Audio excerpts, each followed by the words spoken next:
শীতের দুপুরে এই খাবারটা দেখলেই সকলের জিভ দিয়ে জল ঝরবে। জানি না খেলে কি হবে, এতটাই সুস্বাদু। তার জন্য শাকালু, শসা, দেশি টমেটো সবই কেটে নিচ্ছি। যদি কমলা লেবু থাকে তাও দিতে পারেন। সব ফলগুলো কেটে নিচ্ছি। শসা তারপরে খোসা ছাড়িয়ে কেটে নেব। আজকে তৈরি করছি ফল মাখা। শীতের দুপুরে এই ফল মাখা খেতে যে কী ভালো লাগে ভাষায় প্রকাশ করা যাবে না।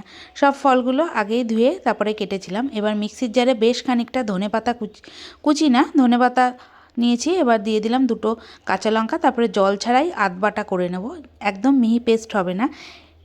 এবার এর মধ্যে দিয়ে দিচ্ছি 1 চামচ কাসুন্দি, তারপর দিয়ে দেবো স্বাদ অনুযায়ী লবণ, তারপর দিয়ে দিচ্ছি ভাজা মশলার গুঁড়ো 1 চামচ, আর দিয়ে দিচ্ছি 1/2 চামচ বিট লবণ দিয়ে খুব ভালোভাবে মাখিয়ে নিচ্ছি। দেখুন তো আপনাদের জিভ দিয়ে জল ঝরছে কি না। আমার তো এখন বলতে বলতেই জিভ দিয়ে জল ঝরতে আরম্ভ করে দিয়েছে। এবার বাটিতে পরিবেশন করব একটা টুথপিক দিয়ে।